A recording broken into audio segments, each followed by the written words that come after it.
Halo, assalamualaikum. Akhirnya Banggood mau kirim lagi smartphone ke Cimahi. Tapi pertama yang ditawarin itu brand-brand sana ya, kayak Umi Digi, Blackview. Saya nggak maunya dikirim smartphone yang global. Biar apa? Biar bisa dipakai di mana saja. Dan kedua, masalah software update-nya. OnePlus terkenal software update-nya bagus dan memang UX-nya juga bagus ya. Ini adalah OnePlus Nord N100 atau Nord N100 yang kalau kamu cek harganya di Banggood sekarang udah seksi banget, 1,8 jutaan. Itu belum sama ongkos kirim ya, nanti cek aja sama ongkos kirim jadi berapa. Tapi yang jelas kamu akan dapatkan sebuah smartphone dengan Oxygen OS versi EU atau versi Uni Eropa, artinya global ya, bukan versi Cina. Dan seperti ini kemasannya, OnePlus Nord N100. Ya, Nord ini serinya OnePlus yang lebih terjangkau, yang memang lebih mengambil fungsi-fungsi esensialnya ya. Dan ini warnanya Midnight Frost, 64GB, RAM-nya 4GB. Kalau nggak salah ini pakai Snapdragon 460 ya untuk prosesornya. Di level harga segitu sih menurut saya menarik banget karena ini OnePlus tentunya dengan Oxygen OS-nya. Nih, ini dia harganya di Banggood 1,887. Ada ongkirnya juga kalau kamu mau cek mulai dari Rp490.000 ya, dikirim melalui si Direct Mail. Kalau ngelihat ulasan yang sudah masuk bintang 5 semua memang pada bagus dan ya entah kenapa saya merasa ini lebih menarik juga, memang jauh lebih menarik dibandingkan Blackview apapun maupun Umi Digi. Yuk kita lihat dulu isi di dalam paket penjualannya, apa yang akan kita dapat. Dan ya, smartphone ini juga OnePlus Nord ya, OnePlus Nord CE 5G, 5G. Dan kita akan lihat, pertama dapat sebuah partisi, isinya adalah safety information, kemudian ada quick start guide-nya juga. Saya pengen lihat bagian per bagiannya.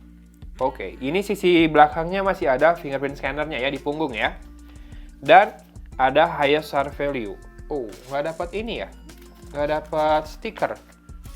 Mentang-mentang paling murah nih. Tapi yang jelas masih dapat SIM trajector bentuknya seperti ini. Dan ini dia smartphone-nya warna Midnight Frost. Kita tinggalkan dulu. Kita lihat isi di dalam paket penjualannya. Oke, cuma ada kabel dan juga kepala charger. Nah, jangan khawatir, kepala chargernya sudah EU plug seperti ini dengan output 5V 2A, 10W atau 9V 2A, 18W. Ada juga nih ternyata smartphone-nya OnePlus yang nggak WAP charge ya. Ini 18W harusnya kompatibel dengan banyak charger Qualcomm Quick Charge atau Power Delivery ya, 3.0. Oke, ini dia kabelnya. Ya, terasa lebih biasa aja kabelnya, nggak yang tebal banget yang bisa 6A. Ini Type A ke Type C ya, Type C. Dan ini dia smartphone-nya, masih dibungkus plastik seperti ini. Oke, bisa didorong ke atas saja. Ya, lap-lap dulu pakai micro denier. Lap keren nih dari Deniero. Ada logo gigi HP-nya punya saya. Dan ini dia penampakan dari OnePlus Nord N100. Masih mirip dengan OnePlus Nord N10 sama OnePlus Nord doang ya. Tapi bedanya ini di sisi belakang kameranya ada 3, silahkan cek speknya di sini. Dan ada fingerprint scanner yang tidak terlalu mencekung ke dalam ya, hampir rata ini fingerprint scannernya. Ukurannya juga tidak terlalu besar, tapi blend in ya sama desainnya. Kemudian ada logo OnePlus, tulisan OnePlus di situ. Di sisi kanan ada tombol power di frame-nya yang glossy seperti ini. Frame-nya glossy, warnanya tuh kayak abu-abu kebiruan. Dan tidak ada ini ya, profile switch. Tombol geser buat pindah profile antara normal, vibrate, sama silent. Bahkan di Nord CE juga nggak ada, tapi di Nord biasa ada loh. Kemudian kita lihat di sisi atas ada ini, mikrofon buat noise cancellation. Kemudian di sisi kiri ada volume rocker dan juga SIM tray-nya ya. Nanti kita buka dan di sisi bawah masih ada jack audio 3,5 mm, mikrofon, port USB Type-C, dan 2 buah lubang speaker grill memanjang seperti ini. Dan kita akan lihat SIM tray-nya. Oke, ternyata adalah dual SIM hybrid ya. Rada disayangkan buat level harga segini karena storage-nya 64GB. Mungkin sebagian orang bakal butuh buat nambah micro SD, tapi juga butuh buat pasang dual SIM.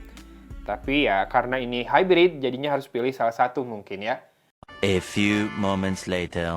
Oke, sudah masuk ke home screen dan kita akan lihat sisa storage-nya sama about phone-nya.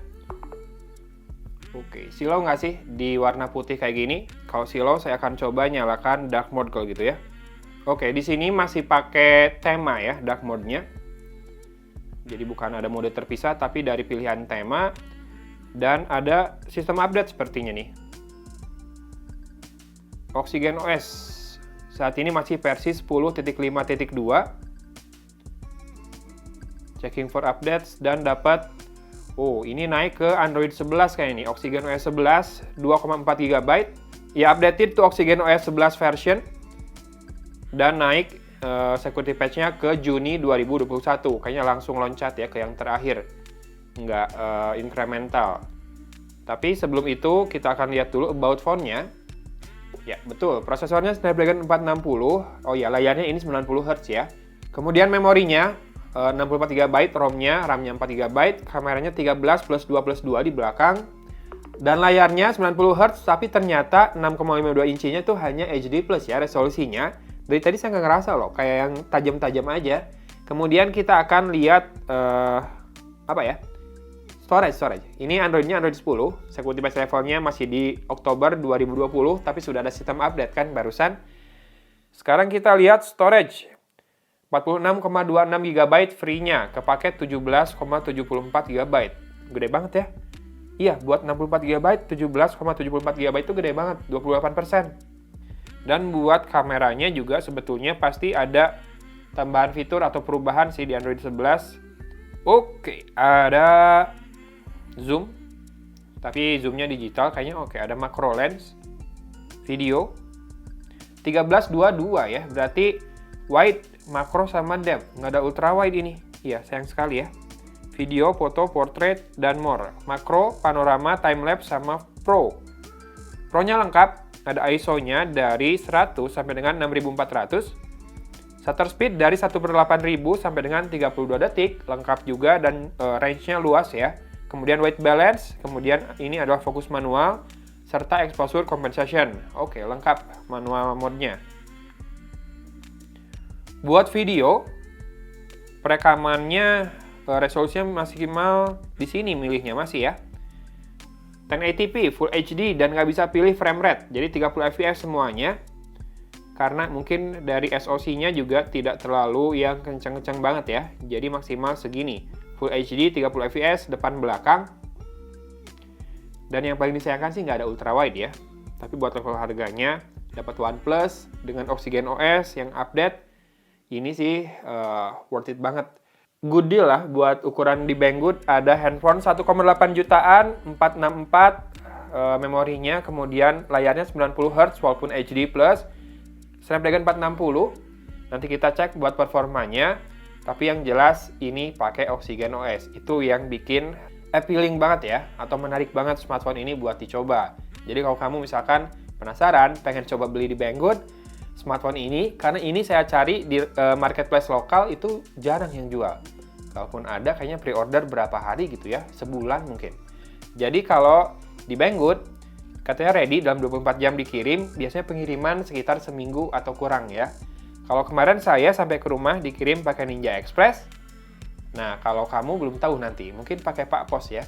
Dan nanti masalah bea masuk, harusnya kalau bayar ongkirnya di Banggood yang 490.000 itu sudah include sih.